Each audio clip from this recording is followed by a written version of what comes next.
En direct de la salle Le Studio du Collège Charlemagne dans le cadre du Longueuil Comic Fest, bienvenue à Farouche! Des féministes frustrées, des mises en brisées, des mal baisées. On aime pas s'épiler, on est entêtés. Un peu sauvage chez bord, on fait ce qu'on veut de notre corps, on est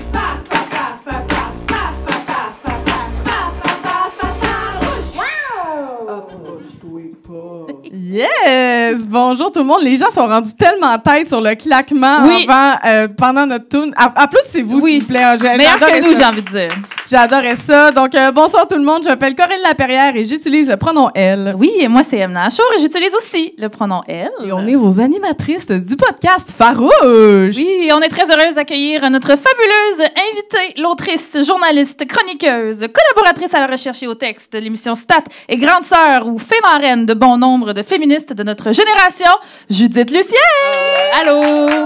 Bonjour! Je suis vraiment contente d'être avec vous, les filles, ce soir. Merci beaucoup d'être là. Petit moment féministe dans ma semaine, ça fait du bien. Oui, mais c'est... En tout cas, moi, je sais pas toi, Coralie, moi, je lisais les chroniques de Judith dans le journal Métro en allant à l'université, il y a comme 15 ans, pas pour vieillir personne.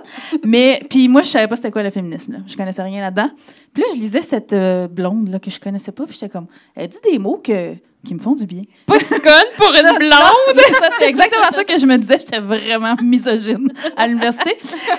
Puis là, t'es devenue féministe grâce à moi. Exactement. Non, mais pour vrai, ça a semé des graines, je pense, pour les féministes de notre âge, beaucoup. Là, ben, vraiment. La présence dans les médias. Merci, les filles. C'est comme votre Jeannette Bertrand dans le Oui! C'est ça! T'es exactement notre Jeannette. Ben, en plus, maintenant, t'écris une série, fait que t'es vraiment Jeannette Bertrand, quand même. Mais oui, on est vraiment... En plus, c'est pas la première fois on est les trois derrière un micro pour un podcast, parce qu'on était les trois à ton podcast, Les Sorcières, pendant la pandémie. Pendant la pandémie, Pas tant à 2 mètres de distance, en tout cas, mais on l'a fait, puis c'était pour les gens qui l'ont pas écouté, c'est un très bon épisode à écouter, j'allais dire posthume, comme si on était morte, mais je voulais dire... le podcast est posthume. Le podcast est posthume, voilà. Malheureusement, il n'y a plus de nouveaux épisodes. Ça a l'air d'être occupé à faire d'autres affaires. Oui, c'est ça, mais vous pouvez écouter les vieux épisodes, on paye pour l'hébergement, fait qu'allez-y. Oui, c'est ça. L'épisode s'appelle « Le luxe de se voir partout », aussi avec Elkana Talbi, la slammeuse qu'on aime beaucoup. On a eu de super discussions, vous irez écouter ça. Et pour la petite histoire, à l'époque, Coralie et moi, on se connaissait pas beaucoup. Non, on n'était pas aussi proches, mais la voix... Oui, c'est vrai. C'est toi qui avais proposé de l'inviter. Je l'avais même pas proposé. Oui, c'est toi qui as eu ça. Non! Look at you! Non, oui. Puis, mais la voix au micro des sorcières, pour vrai, ça a vraiment comme commencé à faire germer l'idée en moi de partir mon c'est propre vrai que c'est cool projet. Oui, j'ai vraiment... Moi, c'était la première fois que je voyais Coralie hors d'un contexte de spectacle. J'ai été impressionnée par sa répartie. Elle est pas juste drôle, elle est brillante. Oui, c'est ça. J'étais contente.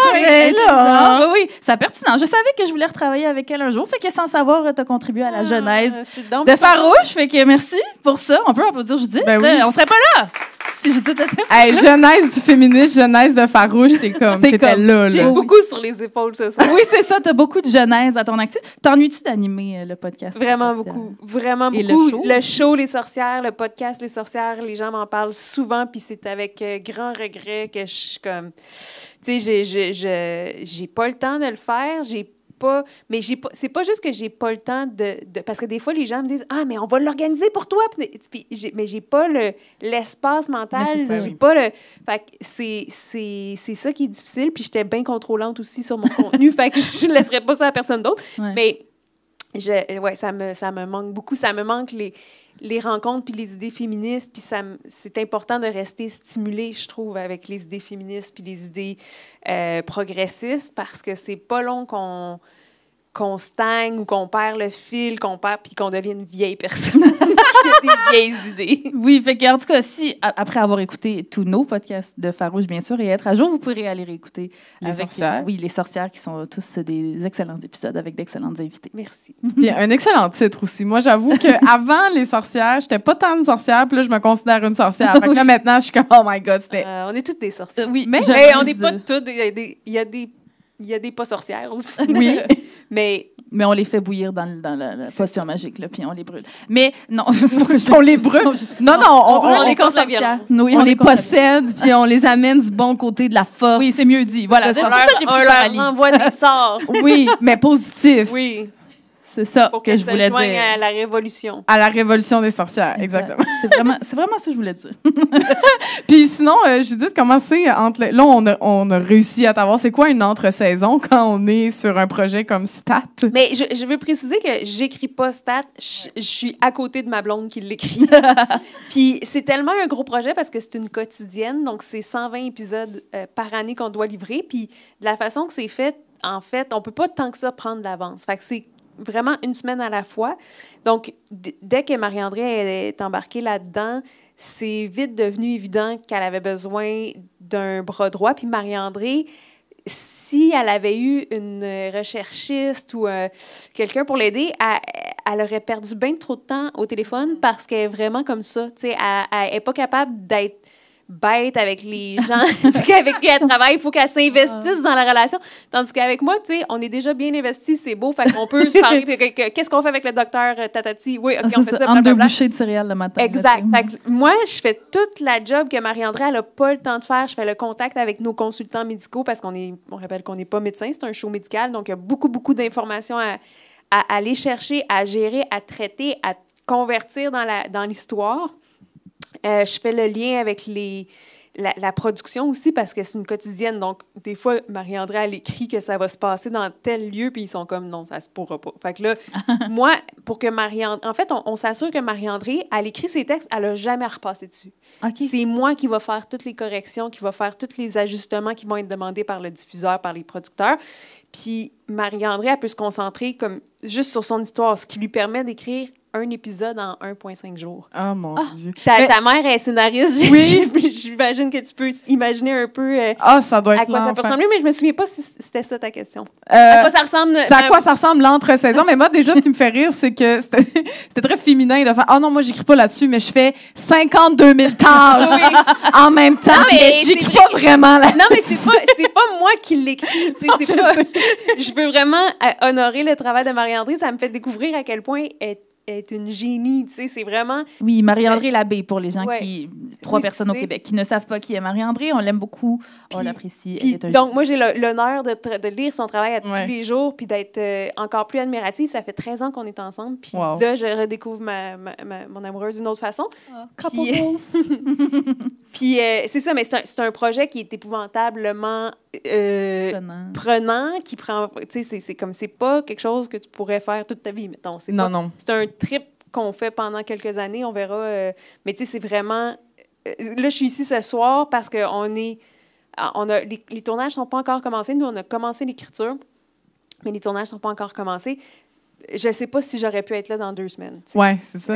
Puis c'est ça. Mais je suis vraiment contente d'être ici. Ça me fait sortir de chez nous puis de ma prison de stress. C'est ça. Moi, je me rappelle d'un trajet Montréal-Rouen il y a 2 ans, quand tu avais participé au FHE, Festival du Montréal. Dans le temps que j'avais du temps pour faire des petites soirées d'humour. Oui. Mais que tu as passé les 10 heures à écrire sur Stat, ou en tout cas à collaborer au texte, comme on le dit. Fait que, en tout cas, merci beaucoup de nous faire cette fleur, Judith. Merci d'être là. Oh yeah! C'est maintenant l'heure de faire le tour des nouvelles qui se sont déroulées depuis notre dernier épisode et tabarnak! Ça rit déjà. J'aime ça.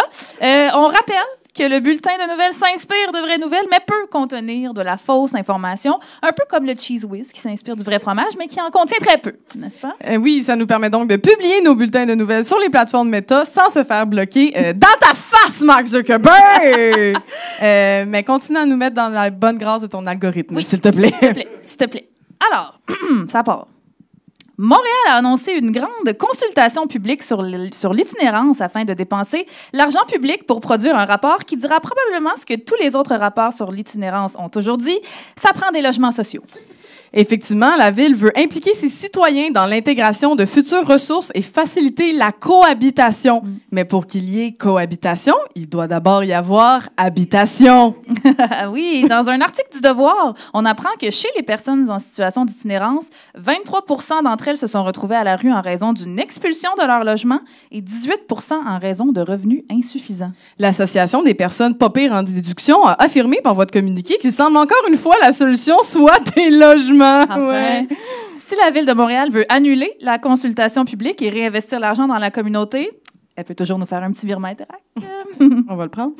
Dans son dernier rapport, le Comité consultatif sur les changements climatiques a rappelé au gouvernement du Québec son devoir d'exemplarité en termes de décarbonation. Oui, ce qui, en d'autres termes, veut tout simplement dire qu'on n'en fait pas assez. Et ici, on exclut les personnes qui parlent. Vraiment, Nous autres, on ouais. traîne tout le temps nos ustensiles réutilisables. Là, c'est encore un cas de la CAQ a caqué.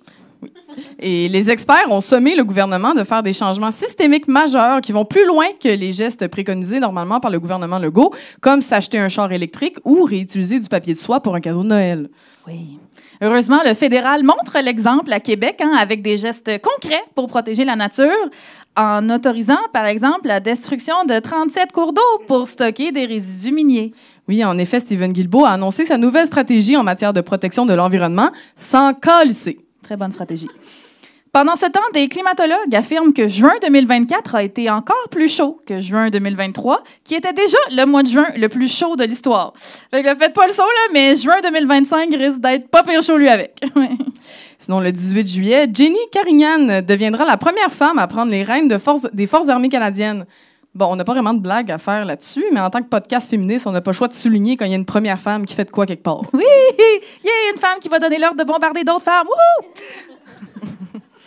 Parlant de bombes, le campement pro-palestinien de l'Université McGill, le dernier qui avait résisté au Québec, a été démantelé le 10 juillet dernier, libérant ainsi le précieux spot à pique-nique du campus.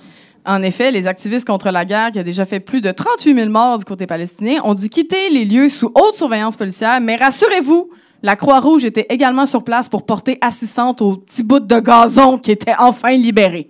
Oui, pendant ce temps, Israël profite de son saccage à Gaza pour continuer son occupation illégale des terres en Cisjordanie et a récemment approuvé des plans pour la construction de plus de 5 000 logements sur des terres volées.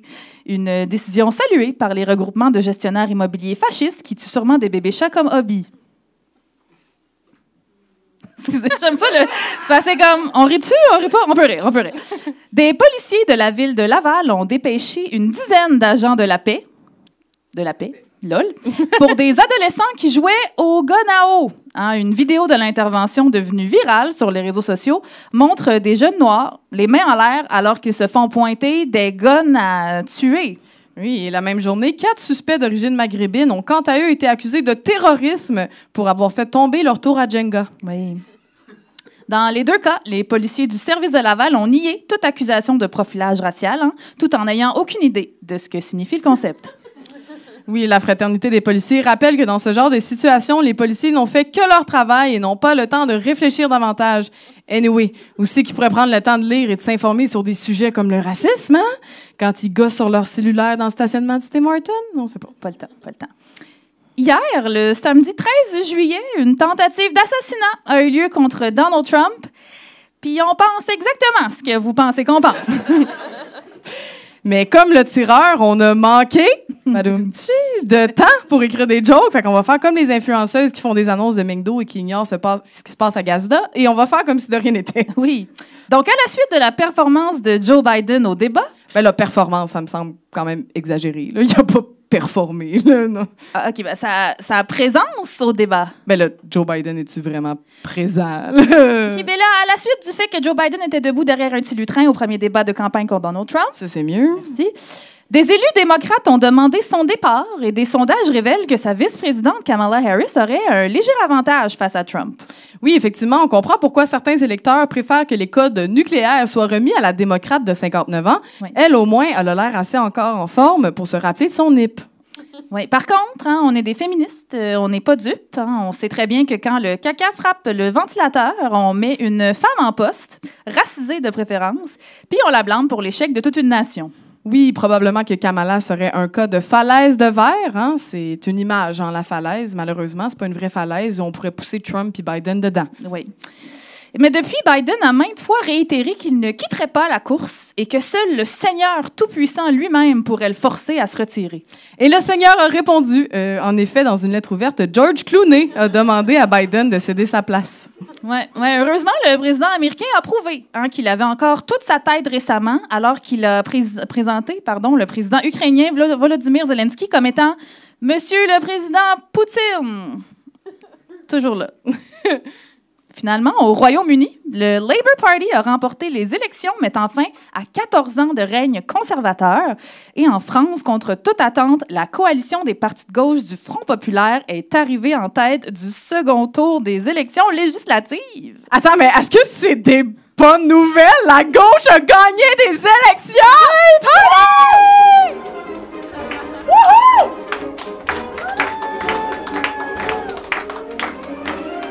Non, Coralie, c'est beau. Coralie, on peut pas trop s'emballer, je m'excuse, on peut pas. Non, on n'a jamais le droit de s'emballer. Non, mais quand t'as la même couleur de peau que moi, Coralie, tu cries jamais vraiment victoire, OK? Un rentre chez vous, ça l'arabe est si vite arrivé. OK, mais on est-tu obligé de dire que la droite a quand même la majorité du pouvoir en Chambre? Oui, Coralie. Et aussi que... Le parti d'extrême droite du Rassemblement national a triplé ses électeurs depuis 2022. Exact. Mais il y a de l'espoir. Certains partisans du RN ont dit qu'ils allaient quitter le pays si le Front populaire arrivait au pouvoir. Ah, ben là, je veux pas les avoir ici non plus, là. Non, ils viendront pas ici. Non, ils ont dit qu'ils allaient aller dans un endroit chaud où on mange bien, où ils pourraient profiter de leur retraite loin des infâmes banlieues parisiennes. Le Maroc! Oui, là où c'est connu, les salles arabes sont très rares. C'était ça, merci beaucoup. Oh yeah! Toujours à la limite du... on rit-tu? On a-tu le droit de rire? Oui, c'est parce que là, ça va pas bien dans le monde, la gang, fait qu'on essaye de faire des jokes. Nous, on a parti farouche l'année passée, OK? Puis ça allait comme correct, déjà pas bien avec le troisième lien. Là, il y a eu les feux de forêt et depuis, c'est un shit show interminable. Oui, on est déjà à 8 tentatives d'assassinat de président. Oui, c'est ça. On était comme, oui, ça va être une bonne idée, on va faire des jokes d'actualité. Ça va être super facile. Ça va bien aller. Toi, Judith, là, y a-t-il une nouvelle dans l'actualité qu'on a nommée ou pas? Mais c'est sûr, déçue, moi aussi, là, de ce qui s'est passé, de ce qui s'est pas passé. De ce qui s'est pas passé? Ah oui. Non, mais nous, ici, on a le droit de le dire que oui. C'est raté, là. Oui, c'est raté. Oui, Hillary Clinton aussi, ça a l'air qu'elle était bien déçue. Je veux dire, je comprends que les politiciens aux États-Unis n'ont pas le choix de dire qu'ils condamnent la violence puis qu'ils sont donc préoccupés par la santé de Trump. Mais honnêtement, quand j'ai entendu que Trump avait été shooté, j'ai comme eu un espoir. Parce qu'il y a comme pas d'autre solution, on dirait. Ça a sorti tout quand j'ai vu la photo dans la presse ce matin, j'ai fait il va gagner encore plus. Mais c'est ça, il y avait pas c'est rare qu'on voit des photos de presse aussi puissantes que la photo d'un président qui vient de se faire shooter, qui a l'oreille en sang comme un martyr, qui est entouré de ses gardes du corps devant une assemblée qui crie à sa gloire. America. Je veux dire, c'est vraiment une image extrêmement puissante. Je peux pas croire que ça va pas renforcer ses appuis, malheureusement. C'est clair. Ce qui est terrifiant. Ce qui est terrifiant, mais en même temps, moi, je vais vous dire quelque chose d'un petit peu choquant. Je sais pas, trigger warning, agression sexuelle, mais Trump, je me dis, qu'il fasse ses 4 ans, puis qu'on n'entende plus jamais parler. Tu sais, comme, genre, je suis pas une Américaine, mais genre, qui nous passe sur le corps vite qu'on en finisse.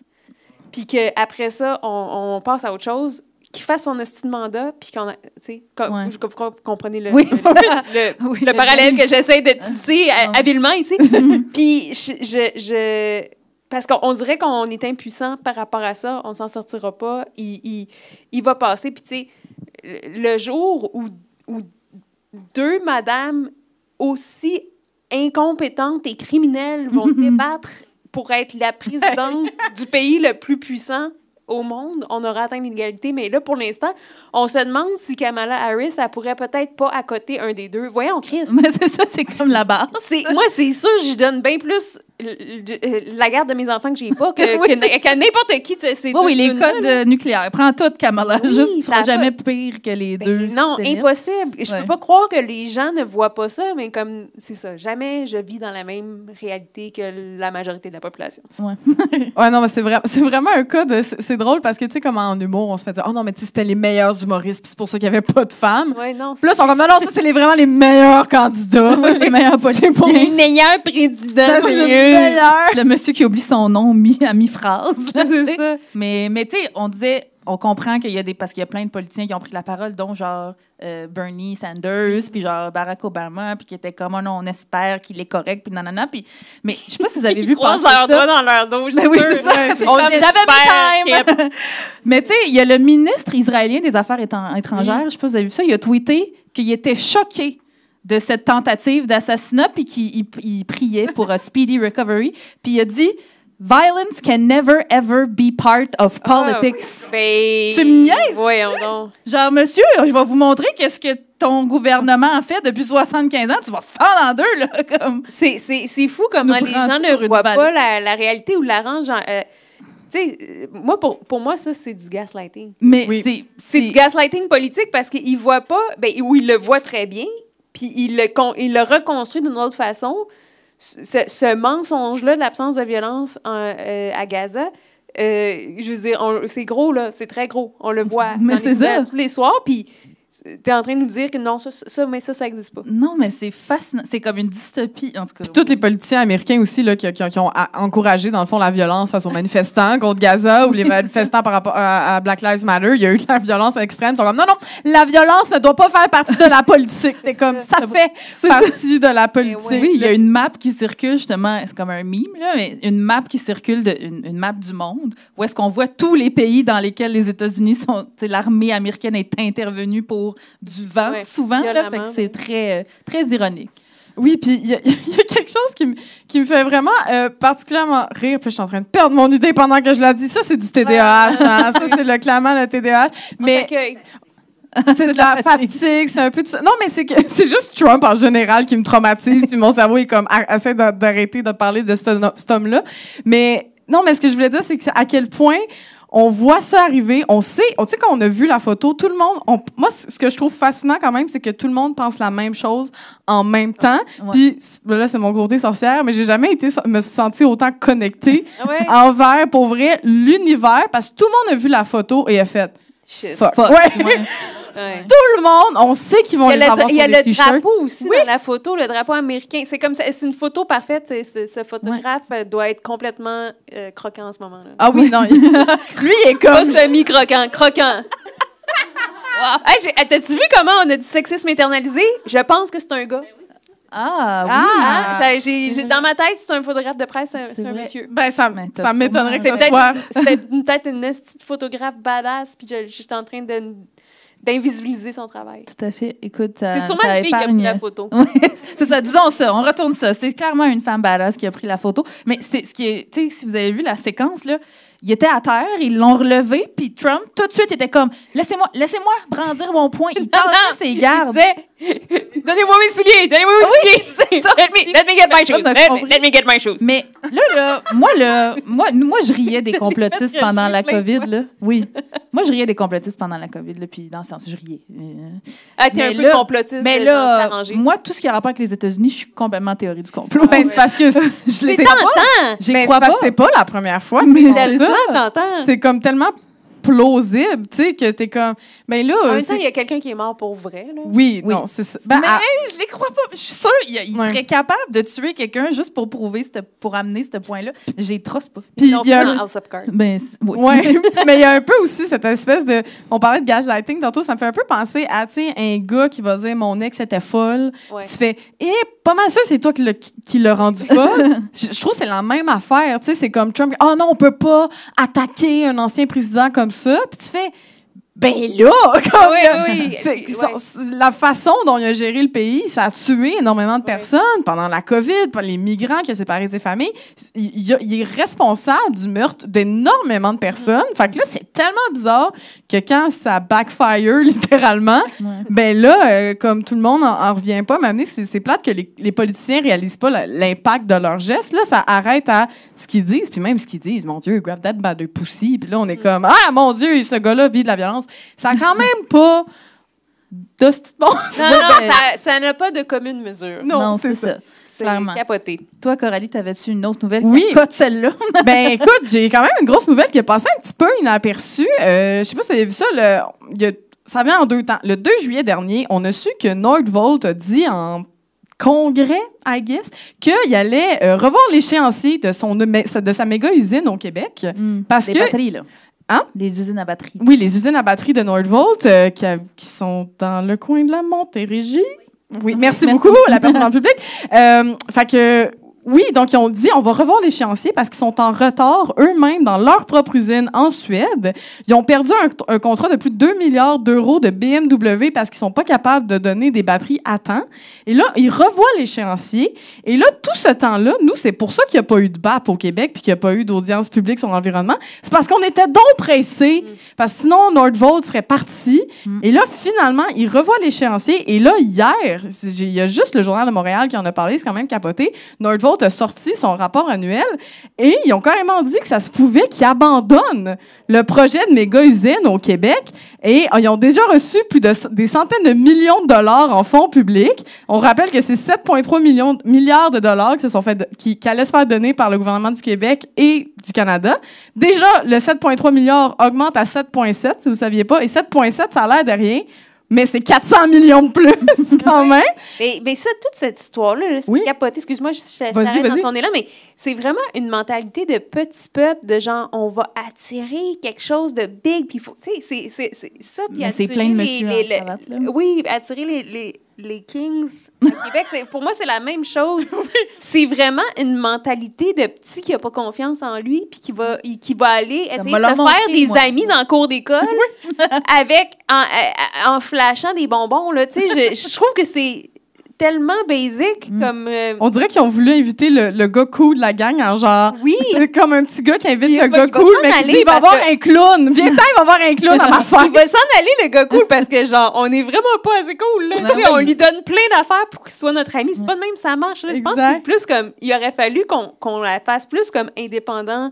Genre, on veut pas vraiment de ton usine de batterie. On verra. Tu sais, on sait comment ça marche. Reverse psychology. Oui, c'est ça. Comme, il aurait fallu le néguer, là. Oui. Mais fait que là, Coralie, t'es-tu en train de me dire que les batteries de char électriques, c'était pas tant une solution? Oui, exactement. Quelle surprise. Non, mais c'est parce que le problème aussi, ils ont déjà détruit des dizaines de milieux humides. Ils ont abattu des milliers d'arbres. C'est déjà en train d'être fait. Je sais qu'est-ce qu'on fait. On met un aréna. On met une équipe. On met une équipe. À Bécancour. Les batteries de Bécancour. Le lithium. Oui, puis en plus, les batteries au lithium, même quand il y avait annoncé Nordvolt, il y a déjà plein d'experts qui étaient comme, c'est pas des bonnes batteries, c'est pas l'avenir, s'en va pas vers ça. Fait que tout ça, moi, ce qui me faisait rire quand j'ai lu ça, j'étais genre, pour vrai, je pense que j'aurais pris une meilleure décision que ça. Genre, je suis assez confiante. Probablement. Oui, je sais pas. Mais c'est comme, ils sont beaucoup de monsieur là, à avoir pris une mauvaise décision comme ça, là. Ben, c'est ça. C'est ça. Quand on décide d'entre monsieur, c'est ça qui arrive. La caca, la voilà. Puis c'est drôle. Ah, je m'excuse. Je m'excuse, Coralie, je m'excuse. Tu m'as transitionné ça dans la face. On oublie ce qui vient d'arriver. Je trouvais que c'était comme une parfaite fin de chronique, mais je te laisse continuer. Ben, non, c'était correct. OK, on reprend ça au montage. OK. La caca. Okay. Oh yeah! Et c'est maintenant l'heure du segment Eros et compagnie. Oui! Parce que oui, on a un jouet sexuel ou un accessoire, un super cossin envoyé par nos amis chez Eros et compagnie à te faire deviner parce que c'est important de valoriser une sexualité positive, surtout en tant que féministe parce qu'on sait que certaines de nos consoeurs sont pognées avec des gars qui font pas de cuni. Oui. Donc, vous l'avez pour de vrai, l'objet? Oui. Il est dans cette... Il nous le donne. Est-ce que vous le gardez?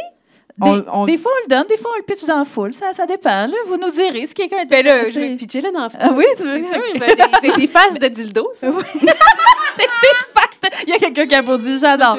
Alors, Coco, tu vas te bander les yeux. T'as-tu ton petit loup? Non, mais je vais fermer les yeux. Vous allez me faire confiance. Tu vas te fermer les yeux et tu vas tenter de deviner au toucher quel est le jouet du jour et à quoi il sert. Tu vas nous faire un petit play-by-play de la situation en détail pour les gens qui nous écoutent seulement à l'audio. Fait que, vas-y, Coco.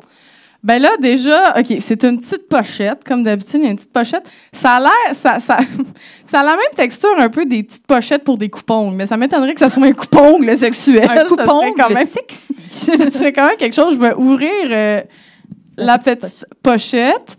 Et là, je sens... je suis pas bonne dans les textures. Du Kevlar. Du quoi?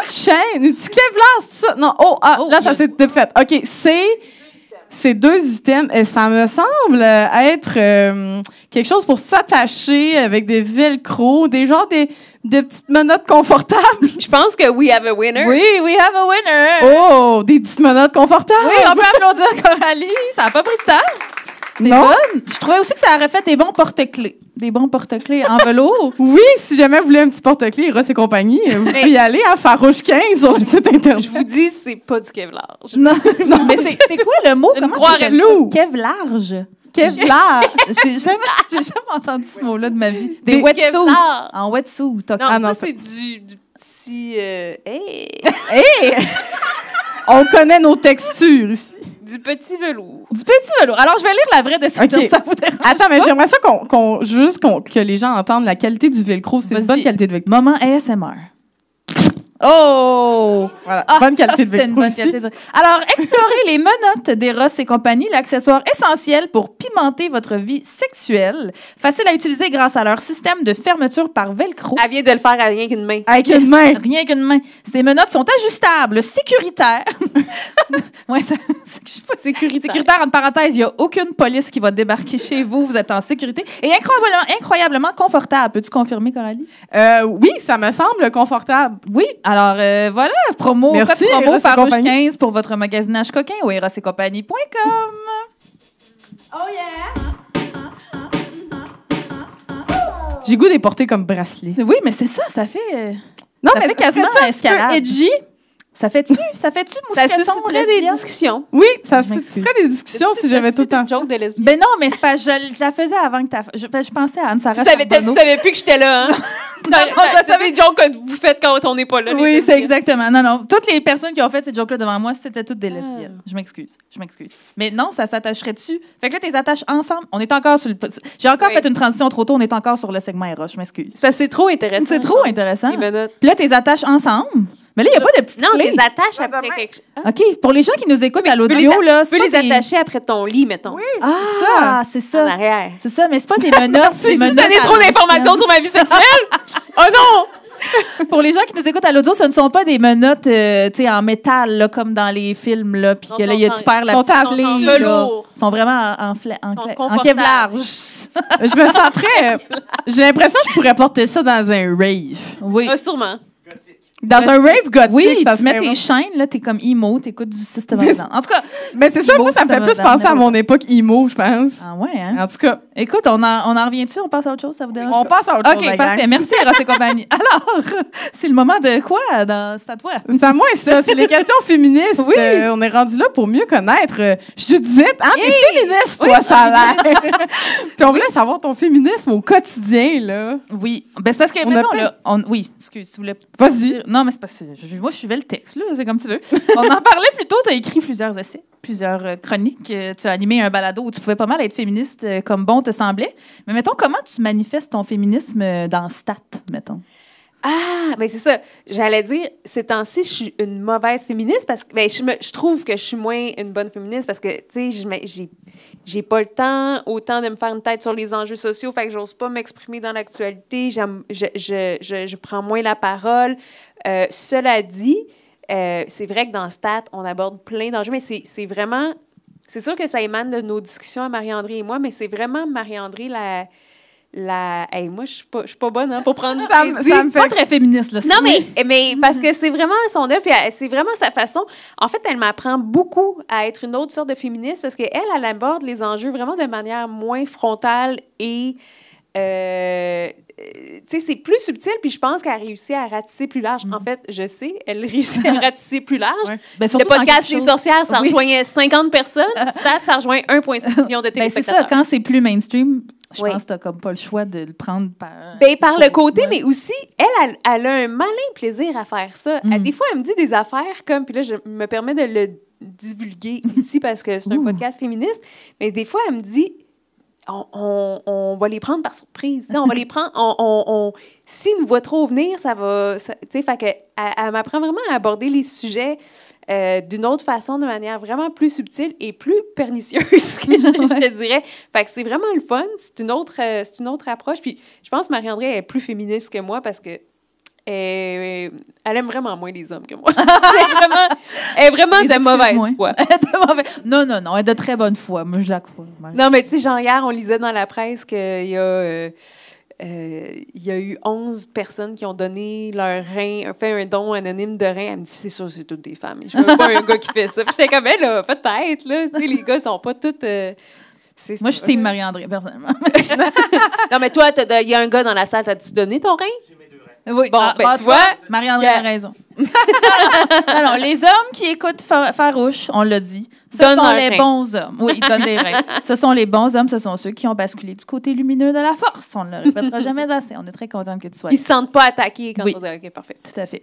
Mais oui, puis je pense que j'en ai déjà même parlé à ce micro-là, mais moi, ce qui m'avait fait plaisir quand, dans une passée discussion, je parle tout croche, dans une discussion passée avec Marie-André et toi, c'est que, mettons, Marie-André, elle me disait que des fois, c'est des moves subtils, comme tu parles, de genre que la dernière scène de l'épisode, ça soit une femme. Mhm. Tu sais, ça, c'est, on y Oui, pense mais pas, elle est mais- super sensible à ces choses-là. Ouais. Elle est super sensible à qui détient le pouvoir dans une scène, qui détient...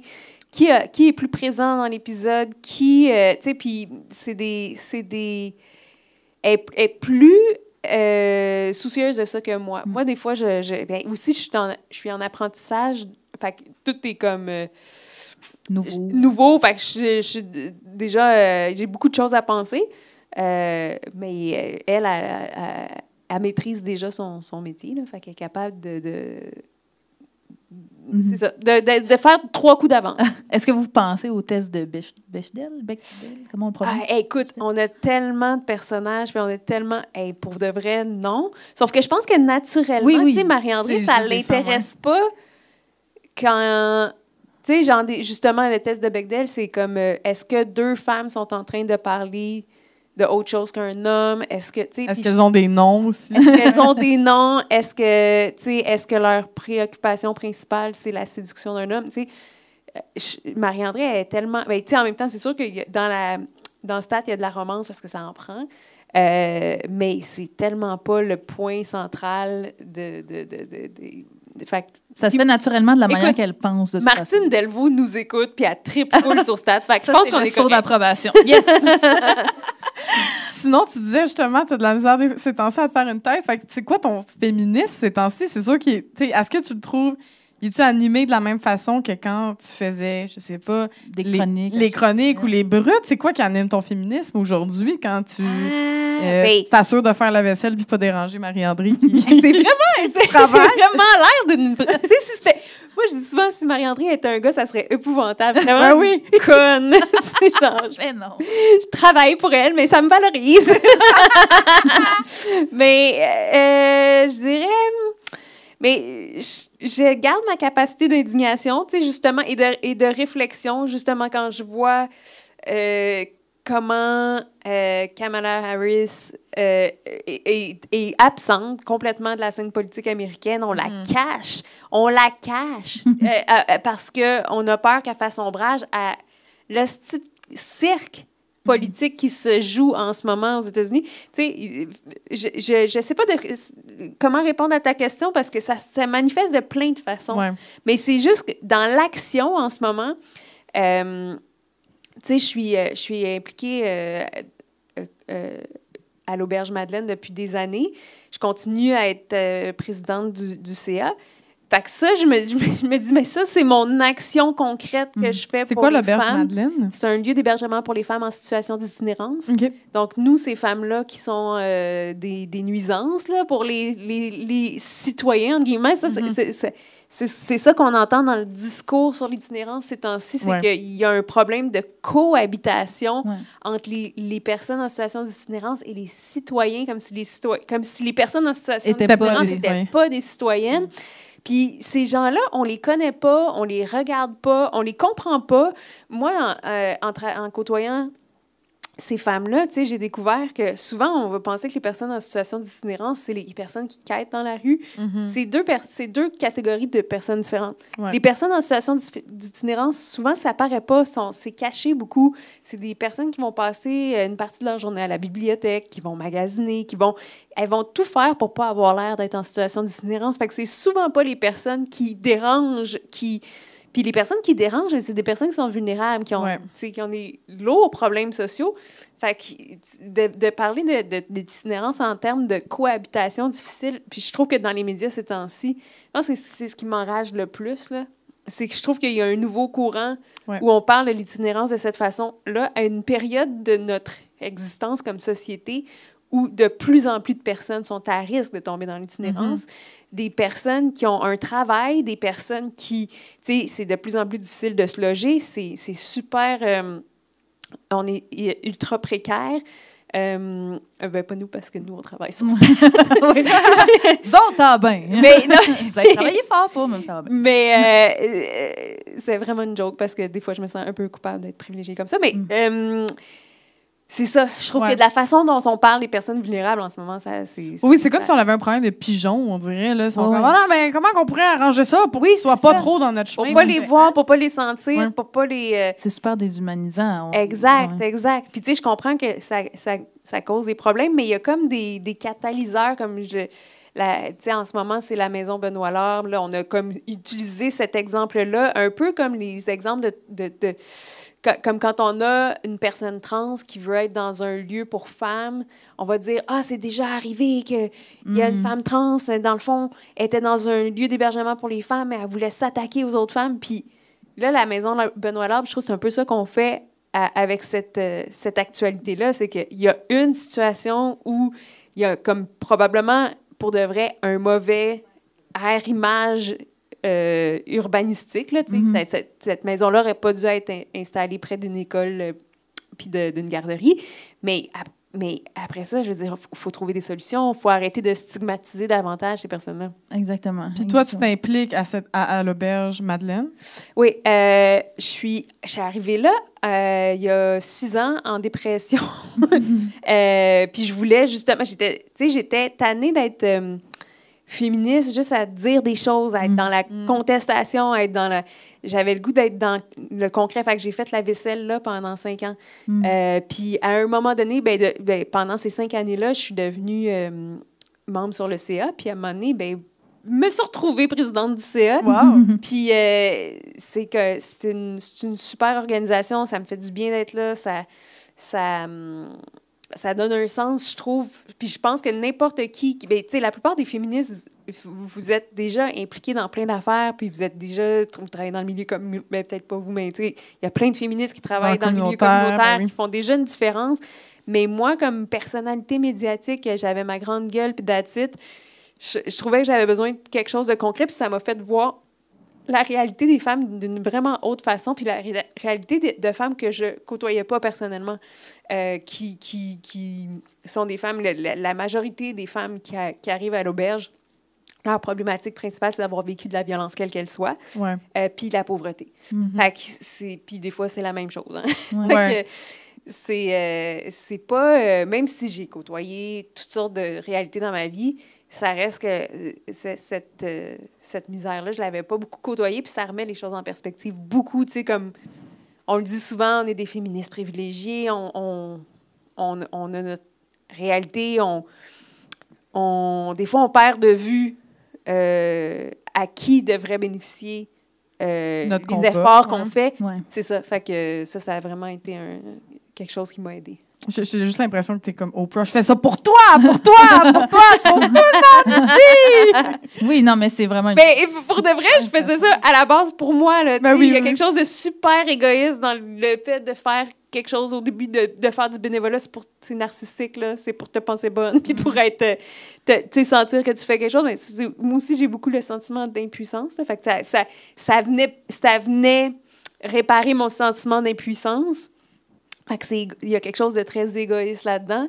Mais tu pourrais faire des choses pires de manière égoïste. Tout à fait. C'est quand même une chose nice à faire de manière égoïste, je pense. Moi, je voulais... On en parle souvent ici, là, à Farouche. C'est pas toujours évident d'être féministe et hétérosexuel, dans mon cas. Dater des hommes. Mais vraiment, j'ai tellement d'opinions là-dessus. Genre, ah oui. Vas-y. Mais c'est parce que Marie puis moi, souvent, on trouve que les féministes hétéros, vous êtes dupes. Tu sais, genre... Je sais pas, t'as pas... Non, mais c'est plate à dire, mais comme des fois, on voit des filles, sont vraiment des super bonnes féministes, mais ils ont vraiment un hostie d'angle mort, puis ça s'appelle les beaux gars, là, tu sais. Puis des fois, ils sont comme... on est comme, mais voyons qu'elle est tombée dans le panneau de ce gars-là, ou que, tu sais, genre, elle va écouter tout ce que Louis-Jean Cormier dit, mais elle est un peu, là, il y a des bémols. OK, fait que, mettons, pour quelqu'un qui centre pas toute sa vie autour des hommes, c'est comment? Ça a l'air de fun. Parle-nous-en. Oui, c'est le fun! Mais oui, pour de vrai, je pense que ça nous donne un regard critique. Mais en même temps, c'est Mais j'aimerais ça, je dis. Je comprends. Mais moi, j'ai personne à décevoir. J'ai pas de père, j'ai pas de chum, j'ai pas de fils, j'ai pas de frère, j'ai aucun homme dans ma vie pour de vrai. Je suis tellement jalouse en ce moment. Puis je veux dire, c'est sûr qu'il manque probablement de perspective. Tu sais, moi, je suis allée chercher la perspective des femmes défavorisées à l'Auberge Madeleine, mais il manque clairement une perspective masculine. Non, mais c'est ça. Ah, je sais pas. Je pense qu'elle no est one assez ever. partout, Oui, la puis perspective on continue à me le masculine. dire. Ouais. Oui, mais des fois, tu sais, quand tu pitches un projet, moi, ça prendrait, me semble, la perspective masculine. non, Moi, à non, chaque non. fois que quelqu'un me dit ça, je suis comme... Ben non. Je pense qu'elle est déjà Ben, partout ailleurs. Ben, toujours ça, puis le demandez-vous aux hommes. Là. Ouais, c'est ça. Il y a Il encore manque une tellement de perspective. séries. Ça prendrait une perspective féminine, c'est Ouais. ça. Non, jamais de la vie. Ah, ben. Ouais, fait que tu sais... Ben bravo! En tout cas, Non, mais Voilà, souvent, en dans notre façon de catégoriser des génies, je trouve que on a le génie vraiment plus facile chez les hommes que chez les femmes. Puis, tu sais, je vois tellement de femmes talentueuses, puis qu'on est donc même pas pâmé autant sur elles que sur des gars en musique ou en télé ou en... Je vois plein d'exemples. Je veux pas nommer des noms parce que c'est indélicat, mais je trouve que...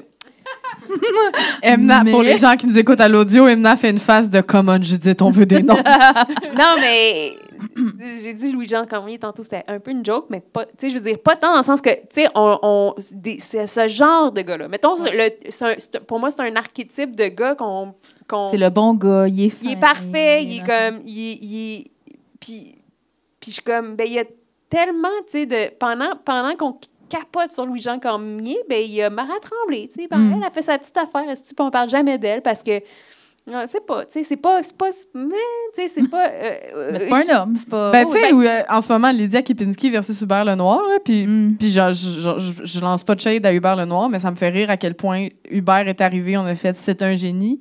Lydia est un peu comme underground, mais Lydia, c'est aussi une fucking génie, puis ça va fucking bien ses affaires, mais t'es comme « Ah! » Pas autant qu'Hubert. Pas autant qu'Hubert, puis elle dérange pas autant parce que ben c'est quand même une femme cisgenre qui a l'air quand même d'une femme. Fait que tu sais, elle dérange pas autant, mais t'es genre c'est la même culture qui arrive, puis soudainement Hubert c'est un génie.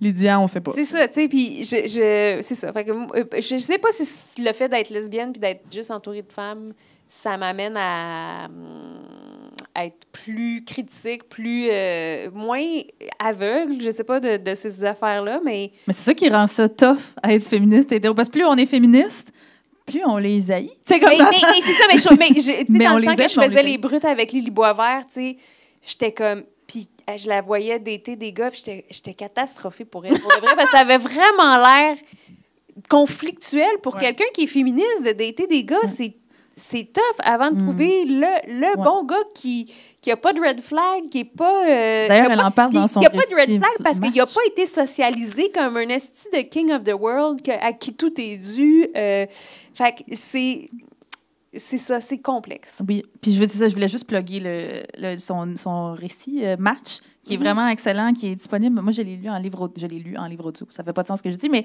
c'est très bon. Justement, elle parle d'elle. C'est vraiment bon. C'est vraiment un super récit pour comprendre le gaslighting, pour comprendre la manipulation.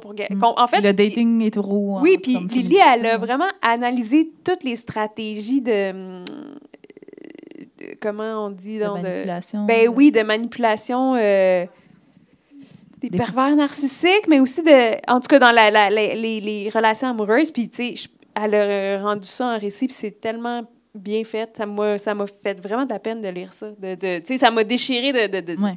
Ouais, voilà. Ouais, puis Moi, c'est Internet, là, ces temps-ci. Là, de plus en plus sur Internet, sur TikTok, je sais pas c'est quoi votre algorithme, mais moi, mon algorithme, il y a beaucoup de femmes qui se filment avec des chicanes de couple. ouais? Là, Ouais, t'entends ça les fait mal gars un peu. Ouais. répondre des affaires, puis les commentaires, c'est juste une série de personnes qui fait « Va-t'en, sors! Va-t'en, cette c'est cool, relation-là! » TikTok, pour les filles, hein? Oui, il y a comme quelque chose d'ouvrir les yeux aux femmes de plus en plus, Ouais. de comme il y a des comportements qui ne T'es pas plus. folle. Ce qu'il Oui. dit, ça n'a pas de bon Ouais. sens. C'est ça. Des fois, quand on est tout seul dans une situation, on est comme c'est-tu moi? Ouais, TikTok, ça C'est-tu aide moi? ça C'est-tu beaucoup. normal? Ouais. Puis là, plus ça va, plus on fait comme, OK, non, il y a des comportements qui sont pas normaux de se faire... T'sais, moi, je pense beaucoup au fait que, en tout cas, j'en ai vu un récemment qui m'a brisé le cœur. C'est une fille qui demande à son chum pourquoi tu me touches plus. Puis je pense que ça fait 3 ans qu'ils sont ensemble. Puis il est comme, ben, c'est parce que ça fait longtemps, tu sais, qu'on est ensemble. Puis tu m'excites pas autant qu'avant. T'es comme, Chris, 3 ans, mon chum, tu sais. Puis tout le monde est comme, t'es magnifique, va-t'en. Puis je trouve que beaucoup dans la culture populaire, quand on regardait, même moi, ça fait 8 ans que je suis en couple, j'adore mon chum, puis on s'aime full. Puis là, je regarde ça, puis je fais, hey, dans la culture populaire, juste au Québec, là, genre Louis Morissette, tout ce que Louis Morissette fait, c'est j'ai envie de coucher avec d'autres filles que ma femme. Puis Dans il ses sort avec projets, ouais. Véronique Cloutier. Ouais, c'est comme- C'est comme, damn, tu sais. Puis il y a beaucoup dans la culture populaire une espèce de non, c'est normal qu'un gars stan Ouais. de toi, puis qu'on trouve ça normal.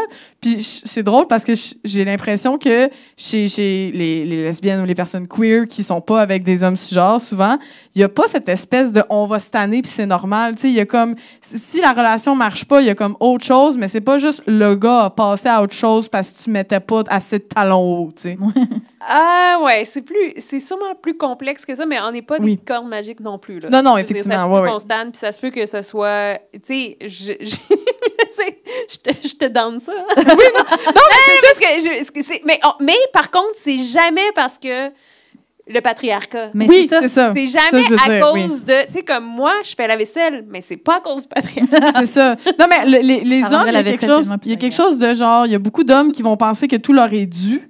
Puis Ouais. que si la femme répond plus à ses critères, Ouais, c'est ça. c'est parce qu'une autre femme lui est due, tu sais. Ouais. Puis ça, j'ai l'impression qu'en tout cas, Internet nous montre beaucoup ça ces temps-ci. Il y a ce problème-là quand même intrinsèque chez les hommes, surtout en relation de couple, qui vont penser qu'ils sont tout le temps dus pour quelque chose de mieux, alors que souvent la femme est extraordinaire.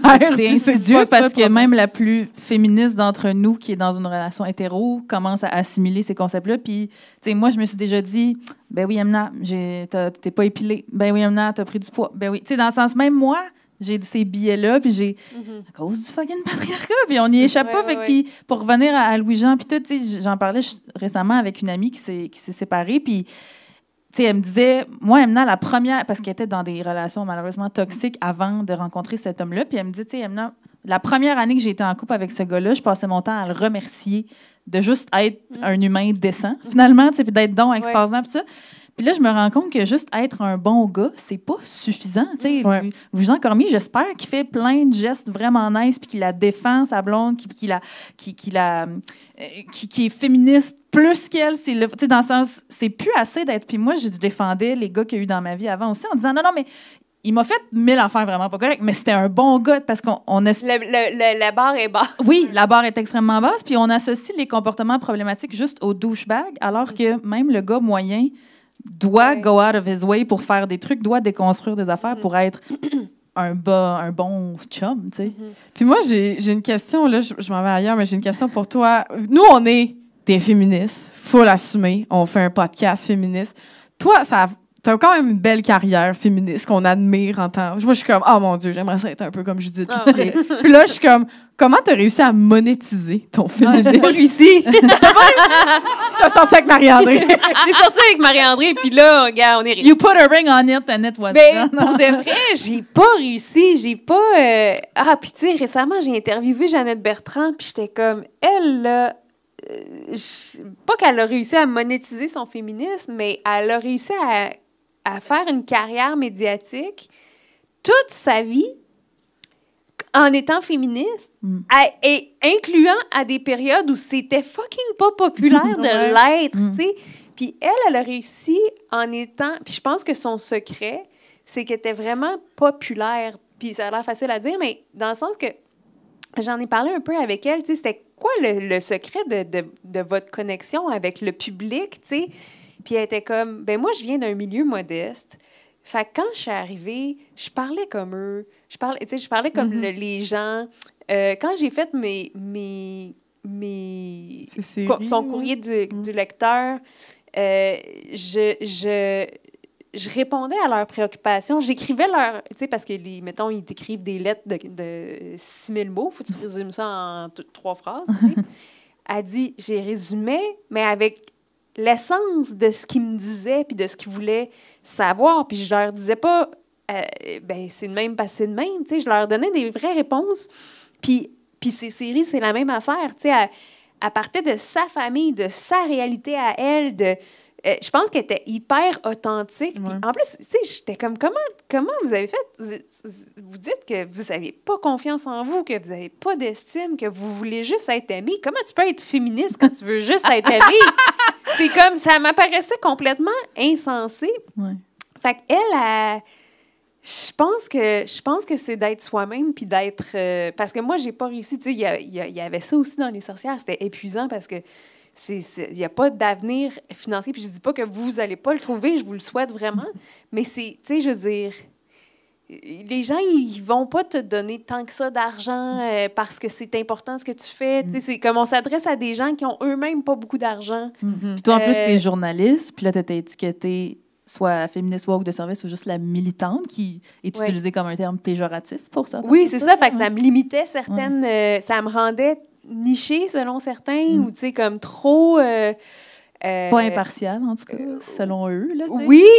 Puis, tu sais, comme dans les émissions, mettons, des fois, on va m'inviter quand on veut ça, mais quand on veut quelque chose de mainstream, tu sais, moi, je suis un peu trop intellectuelle, honnêtement, je pense, pour être super mainstream. Je pense que des fois, je perds les gens. Mettons, tu sais, des fois, je disais le mot patriarcat. Moi, j'ai comme ma maîtrise en sociologie, en études féministes. Je sais qu'est-ce que ça veut dire, mais je peux pas, tu sais, je veux dire, je peux pas te demander de digérer 5 livres de philo pour que moi, j'aie pu dire ma phrase, c'est à cause du patriarcat, tu sais. Les gens ils entendent, les messieurs, c'est pas fin. C'est super tough de rendre le féminisme digeste. C'est ça qu'on a voulu faire avec les brutes. On voulait rendre ça léger. On voulait sugar-coater. On l'a carrément dit comme ça. Quand on a sorti les brutes, c'était pas encore super populaire, le féminisme. Mais c'est vraiment réussi, dans le sens... Moi, je me vois me battre avec du monde, tu sais, me battre pas physiquement, là, mais tu sais, sur des gens, comme tu dis, qui partent de moins 1000, puis moi, je suis déjà à mon...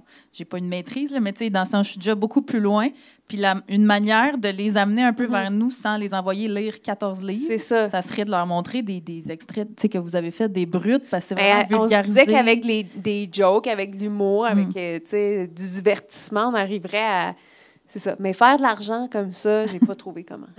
C'est pour ça qu'on remercie nos Patreons! Et Eros et compagnie, Farouche 15, tout le monde. Bravo! mais en tout cas, on aurait pu, pour vrai, continuer à faire 8 épisodes comme ça avec Judith, mais c'est tout le temps qu'on avait pour les questions féministes. Merci, Judith! Oh yeah! C'est maintenant l'heure du segment « Ça m'a vieilli », où on décortique un élément de la culture pop qui n'aurait pas pu être créé en 2024. Puis là, généralement, on analyse des chansons, mais aujourd'hui, tu fais un peu différent. Coralie, qu'est-ce que tu revisites tes gâches pour nous tous? Ben aujourd'hui, je vais parler d'une série télé. Puis si vous n'aviez pas encore réalisé, là, ça a mal vieilli. C'est un segment pour vous faire une chronique culturelle, mais sans que vous remarquiez qu'on n'a pas de cash pour aller voir de culture. Et c'est l'été. Et pour moi, ben l'été rime avec air climatisé et regarder la télé. Je suis pauvre. Et un des plus belles étés... mais j'aime ça, regarder la télé. Pour vrai, un des plus belles étés de ma vie, c'est quand j'ai binge-watché Fortier sur Illico en 2010. Ah, bon, ça, c'est assez bon, Fortier. Puis moi, j'aime écouter des séries de ma jeunesse. Puis la nostalgie, paraît que c'est un trait typique chez les Gen Z et les Millennials. Oui, 15% d'entre nous préfèrent penser au passé plutôt qu'à l'avenir parce que le futur est trop déprimant. Ah, ça fait du sens, hein? Oui, j'avoue que hier, quand j'ai appris que Donald Trump avait vécu une tentative d'assassinat, j'ai recommencé à me taper Friends puis écouter Hannah Montana. J'avoue. Et moi, j'adore les séries médicales. ER, Scrubs, The Good Doctor, Stats. Non, j'ai pas écouté Stats, je m'excuse. Non, mais c'est juste, c'est beaucoup d'heures. Puis en plus, on dirait que j'ai de la misère à mettre mon cerveau à off avec des séries québécoises. Je sais pas si ça fait ça. Moi, des fois, j'arrête pas de penser au fait que j'ai vu Lou Pascal Tremblay prendre un latte avec du lait de vache dans un café, puis ça m'a déçue. Le lait d'avoine, ça goûte la même affaire. OK. Puis je trouve ça réconfortant les séries médicales parce que l'arc narratif est vraiment prévisible. Ça fait du bien. 100% des épisodes vont comme suit. En intro, quelqu'un tombe malade. Générique. Il arrive à l'hôpital. Il devient patient du médecin personnage principal. Première pause. Le médecin essaie de guérir d'une façon. Ça marche pas. Deuxième pause. Le patient se fait visiter par de la famille. Il y a de la chicane, des révélations. Troisième pause. Le médecin est inspiré par le drame familial puis ça guérit le patient. Quatrième pause. Le patient remercie le personnage principal puis on conclut avec la vie personnelle du médecin. Fin.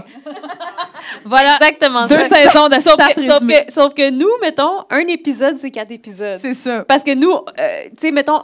Ça, c'est un 40 minutes. Mettons, Dr. House, c'est quoi le format? C'est des 45 Ouais, des 45 minutes. Mais c'est ça, ou, tu sais, Grey's Anatomy, c'est des 28 minutes? Ça a varié.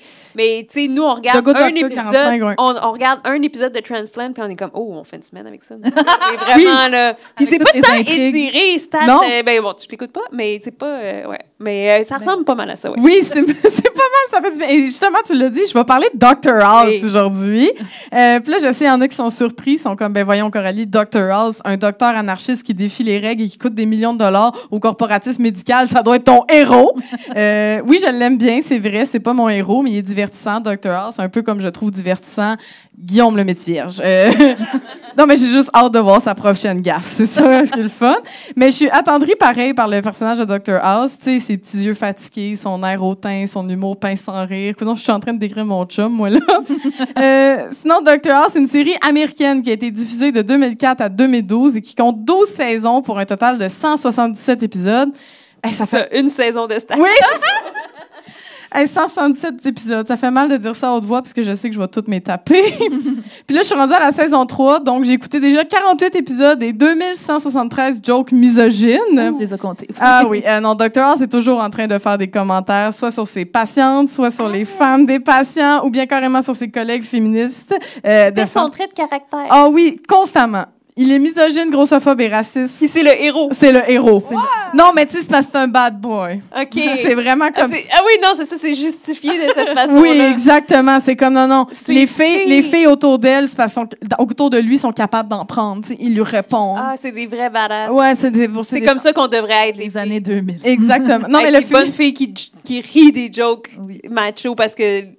On a le sens de dégossante. C'est ça. Mais non, mais là, tu sais, le féminisme des années 2000, ça ressemblait à un peu... bon, OK, on a accepté les femmes dans le milieu de travail, mais on n'est pas encore rendu à les respecter. Une chose à la fois. Et je vais parler de certains moments spécifiques de la saison 2 de Dr. House qui sont à souligner, comme l'épisode 2 de la saison où un des docteurs... l'épisode 2 de la saison 2 où un des docteurs qui travaille pour House, Dr. Chase, il donne un bec à une jeune fille cancéreuse de 9 ans qui lui demande de l'embrasser. Oui.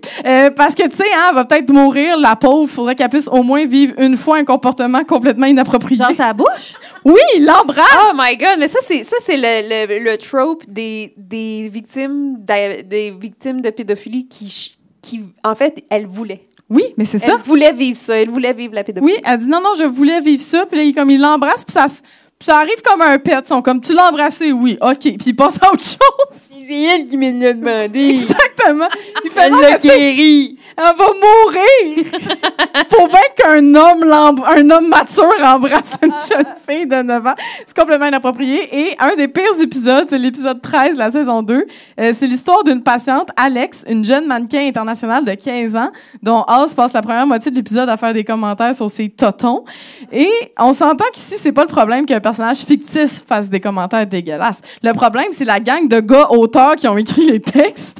Surtout la tirade où Dr. House philosophe que c'est donc bien hypocrite qu'elle prenne des photos en bikini alors que les hommes n'ont pas le droit de la baiser avant l'âge de 18 ans. Ah oui, non, c'est ça. Il fait, franchement, j'ai le droit de triper sur elle, là. Ils mettent ça dans les magazines, pis tout. C'est dégueulasse. Et, à un moment donné, Dr. House accuse le père de la patiente d'avoir couché avec sa fille. Ses collègues trouvent qu'il capote. Finalement, le père avoue qu'il a couché avec sa fille. Une des employées de House, Dr. Cameron, dénonce le père au service de protection de l'enfance. Le père nie, Alex nie, les services peuvent rien faire, ça reste de même. Puis plus tard dans l'épisode, la patiente dit que c'est elle qui a voulu coucher avec son père pour le manipuler.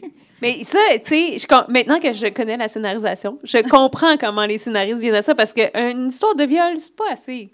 Non. Faut qu'il y ait une twist. C'est Sinon, ça. c'est Ouais. prévisible. Mais la twist est toujours my contre God, la mais femme, par c'est toujours exemple. ça, la twist. Mais non, mais c'est pour ça, c'est exactement la raison pour laquelle les fausses dénonciations de viol Ouais. sont si incrustées dans l'esprit Oui. populaire. Accepter. Mais c'est parce que pendant des années, on en a vu dans les films, Oui. dans les séries télé, parce que ça, c'est intéressant. Mm-hmm. Ça fait une bonne histoire. Dénoncer un agresseur sexuel, oui, il était un agresseur, c'était lui, Fin. il m'a violé, Ouais. fin d'histoire. Exact. C'est pas une histoire. Fait que mais C'est à un inscrit moment dans donné, il notre faut imaginaire, réaliser ouais. que ça inscrit des choses dans l'imaginaire. Puis ça, ben, c'est la même histoire que Mais tantôt, oui. dans le fond. L'histoire C'est ça. que des jeunes filles cherchent, en fait, à avoir des relations avec des hommes âgés parce que, dans le fond, elles désirent ça. C'est comme un des... Comment, tu sais, on dit ça, trope en français, là, un des actes narratifs Ouais, les arc plus- narratif, ouais. les plus Commun. communs et prévisibles, finalement. Fait que finalement, c'est plus Exact. si surprenant que ça, mais parce que ça a été tellement Surfait. fait pendant...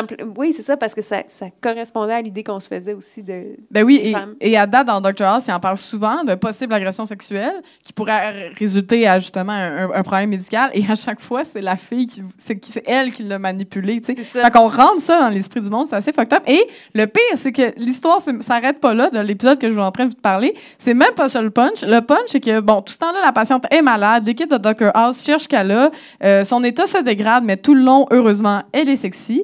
Et à la fin, Dr. House découvre qu'elle a un cancer sur son testicule. Oh, C'est une personne intersexe. Ah, wow. Non, que ses testicules n'ont pas descendu. C'est une personne intersexe. Puis là, quand Dr. House lui annonce son diagnostic et son traitement, il s'adresse à elle avec des pronoms masculins juste pour faire chier. Il traite son père d'homosexuel. D'avoir Oh my couché avec. Mon Dieu, c'est un puits sans fond, cette Non, non, c'était ça. Puis, en tout cas, j'ai hâte de voir la suite. Puis là, jugez-moi Wow. pas sur mon amour des séries médicales, OK? C'est comme le cadeau qui ne finit plus de... Oui! Ah, c'est de pire en pire, ça. Oui, il parle, en tout cas, il y a aussi une personne noire dans son équipe médicale, puis il boy. fait juste des jokes sur le fait que lui sait comment voler un char, puis comme, ce n'est que des jokes. Ça, Super. Hey, 2005, genre, la gang, Ça, pas 2005. 64. Oui, oui, là. 2005, ouais. Puis Ah, mais il y a tellement de choses qui se sont passées en 20 ans, là, pour de vrai. oui, C'est puis comme... j'ai vu du monde dans des forums, tu sais, pendant que je faisais ma recherche, qui disait, ah oui, mais tu sais, c'était une autre époque. Et- oui, mais Chris, ça fait 15 ans! c'est pas si vieux! C'est genre encore nous, dans ça. C'est la même génération. Oui, oui, c'est ça, tu sais. Puis, mais moi, je trouve ça rassurant quand même. Je vais quand même écouter ça parce que je trouve que des séries médicales, c'est pas de la grande télé, c'est de la bonne télé. Je suis comme un Kraft Dinner. Ce que le Kraft Dinner est à la gastronomie, c'est réconfortant et accessible. C'est Puis, le fun aussi d'écouter les mauvaises... Ben, pas les mauvaises, Oui, mais les mais avec séries un œil critique, avec un là. œil critique. Il y a quelque chose de satisfaisant quand Oui. même à faire ça, là. ouais, non, c'est le fun. Puis je me dis, ça va tellement mal dans le monde. Des fois, j'ai juste envie de relaxer puis voir quelqu'un se faire diagnostiquer un cancer. Merci, Coralie. Wow, j'ai pas manqué ma transition. On la repart. On va Hey, couper vous sur allez le avoir vu montage. toutes les transitions, la gang. Refais Go! ta joke. OK, je refais ma joke? Oui, vas-y. Ah, ça va être plus facile pour elle. OK. Puis, tu sais, ça va tellement mal dans le monde. Des fois, on a juste besoin de décrocher, de relaxer en regardant quelqu'un se faire diagnostiquer un cancer. Merci, Coralie. Quelle spontanéité. Et on termine ce bel épisode avec ton édito, Imna. Oui, vous commencez à me connaître. Les hommes, je les aime pas beaucoup. OK? Ils nous coupent la parole, ils nous rotent dessus, ils nous invalident nos émotions alors qu'ils sont incapables de gérer les leurs. Ils votent des lois sur nos corps, ils nous violent, ils nous tuent, puis en plus, ils puent. Donc, quand je ne m'entends pas bien avec un homme ou que je manque de m'immoler par le feu quand je suis poignée à lui enseigner un aspect du féminisme parce qu'il s'entête à m'obstiner sur un sujet qu'il ne maîtrise clairement pas, ben disons que je tombe pas trop des nues. OK, je suis déçue, oui, peu impressionnée, certes, mais surprise, non. Sauf que quand je dois débattre pendant de longues heures sur la pertinence de lutter pour nos droits avec des femmes qui subissent pourtant les mêmes discriminations systémiques que moi, ou que je dois répondre à des commentaires haineux, violents sur mes réseaux sociaux sous des publications où je tente pourtant de sensibiliser ma communauté à des enjeux féministes, ben, des commentaires écrits par des femmes, ça me fend le cœur. C'est mon point faible. Hein, j'ai beau être solide comme une maman lionne qui veut protéger ses lionceaux devant une mare d'hommes qui m'obstinent sur le fait que les femmes qui dénoncent des agressions sexuelles, elles le font pour la fame puis pour l'argent. Ben, je donne pas cher de ma peau quand une femme me pogne dans le détour pour me crier dans les oreilles que la discrimination positive, c'est une mauvaise idée. Parce que les femmes, on veut pas être choisies juste parce qu'on est des femmes. Mais le sais-tu, Suzanne, que ce concept-là, il existe déjà? Hein, que les hommes, on les choisit justement parce qu'ils sont des hommes et que bien souvent, c'est pour aucune autre hostie de raison valable que ça. Ça me trouble de devoir expliquer ça jusqu'à ce que j'ai la veine du cou qui pète à des grown-ass women. Ça me tue. Ça vient me trigger comme si on m'annonçait que la chaîne de M. Post faisait faillite. Puis là, vous allez dire que je me répète, hein, mais j'ai pas le choix d'encore citer notre amie Martine Delvaux qui avait dit ça à ce micro. Bâtard, allez lire des livres. J'en ai marre de devoir justifier l'utilité du féminisme à des gens qui refusent de prendre 2 secondes pour s'informer et comprendre une notion tellement de base que même ma filleule de 4e année B l'a intégrée depuis sa 3e année B. Il y a quelques mois, on parlait du débat homme versus ours, hein, où je choisirais évidemment l'animal qui ne me parlera pas d'hockey cosum pendant des heures. Mais dans une forêt où il y aurait un homme et une femme qui n'a pas encore déconstruit sa misogynie internalisée et qui vendrait sa chemise pour pas perdre sa place au sein du précieux Boys Club, mais je pense que je le trouverais soudainement pas si pire que ça, tes anecdotes de Jackstrap, mon JP. J'en parle souvent à mes amis. J'ai au moins un meltdown par semaine. J'appelle Coralie en braillant pour lui demander... Pourquoi qu'on fait ça, Coralie? Toutes nos initiatives pour rendre notre milieu plus inclusif, plus bienveillant, plus accueillant pour les femmes, pourquoi on fait ça? Hein? Farouche, pas de filles sur le pacing, nos prises de parole dans les médias traditionnels. Pourquoi on s'inflige ça et toutes les conséquences négatives qui viennent avec? Pourquoi on se fait en 4 pour des femmes qui préfèrent le Boys Club à la sororité, même si le Boys Club ne va jamais les choisir et finira par les jeter devant l'autobus ou en bas de la falaise de verre tôt ou tard? Pourquoi on tente si désespérément de faire avancer un milieu qui se complaît dans le statu quo?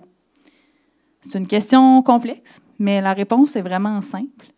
C'est parce qu'on n'est pas capable de faire autrement. Parce qu'on demeure convaincu que si l'une de nous gagne, ben tout le monde gagne. Que les victoires de nos sœurs sont nos victoires. Puis si on ne se soutient pas entre nous, mais qui va le faire? Fait que continuez, mesdames, si ça vous fait du bien de nous diminuer, de nous insulter, de nous traîner dans la boue. Je vous dirai pas que ça ne m'ébranle pas. Au contraire, vous êtes vraiment bonne, ça m'arrache le cœur à chaque fois. Mais ce ne sera jamais suffisant pour m'arrêter. Je me réveille chaque matin en me demandant ce que je peux faire aujourd'hui pour rendre ma vie et celle des femmes autour de moi meilleure. Puis je me couche le soir fière et en paix avec mes décisions. Vous n'êtes pas d'accord? C'est correct. Mais tassez-vous de mon chemin. Tassez-vous. Parce que les femmes qui lisons des livres, ben on n'a plus le temps de vous attendre. Oh yeah! Merci beaucoup, Edmona. C'est déjà ce qui met un terme à cet épisode spécial Farouche édition Longueuil Comic Fest. Merci d'avoir été là, la gang! Alors, avant de vous laisser partir, on avait quelques remerciements à faire. D'abord, merci à notre superbe invitée, Judith Lucier. Merci à vous! Merci, bienvenue! Merci au Longueuil Comic Fest et à la salle Le Studio et à tous les bénévoles d'avoir rendu cette belle soirée possible. Oui, merci à Véronique Bilodeau pour le super arrangement professionnel de notre jingle. Et merci aux fabuleuses auditeuristes qui nous écoutent. Oui, merci à tous nos merveilleux abonnés Patreon qui nous ont envoyé de belles contributions. Et celles de 5 $ et plus, 5 $ par mois et plus se méritent de fabuleux remerciements en ondes. Puis là, vous êtes beaucoup maintenant. Fait que merci. Donc, merci à Marianne Grégoire, Mélanie Bronsard, François Richard, Danae Vandal, Audrey Gosselin-Pellerin, Alexandra Villot, Antoine Quirion-Couture, Francis Lalonde, Marie-Ève Peck, Isabelle Giguère, Marie-Pierre Isabelle, Marie-Hélène Laperrière, Isabelle Perrier, Karine Blanchette, Champagne éco-anarchiste, Soraya Elbekali, Catherine Jourdouin, Mathieu Gaulin, Ben et Joël, Raphaël Royer, Charles Turcotte et Marie B. Eh bien là, c'est bien trop de monde, les filles. Là. Il va falloir que vous donniez les noms juste de ceux qui donnent 100 $ et plus. Ouais, c'est ça. On va monter ça. En fait, un beau lapsus. Là, moi, j'irai là. J'adore ça. Merci, très bonne idée. Merci à toi, à My Sister from Another Mother, Coralie Laperrière, tout le monde, on peut Merci. Merci à Emna Shaw. Merci à vous, cher public, de vous être déplacés à Longueuil. Yes. On vous rappelle à tous nos nouveaux fans d'aller écouter tous nos épisodes de Farouche disponibles sur YouTube ainsi que toutes les plateformes de balado. Oui, le prochain enregistrement de Farouche, ça se passe le mois prochain au festival Comédia à Québec. Donc, féministes de la vieille capitale, Unite! On s'en vient chez vous le 22 août prochain pour assister au podcast. Ça prend un laissez-passer, ça a l'air, j'ai pas trop compris, pas possible d'acheter un billet individuel, mais vous irez faire un tour sur le site web de comédiafest.com. farouchelepopodcast@gmail.com. Mais oui, le lien va être dans notre bio Instagram. D'ailleurs, n'oubliez pas de vous abonner à nos réseaux sociaux, Instagram, TikTok et rejoindre notre groupe Facebook Farouche le podcast. Oui, donc à très bientôt, la gang. On se laisse sur notre super jingle une dernière fois. Fait qu'essayez de clapper puis de chanter avec nous. Bonne fin de soirée! Merci!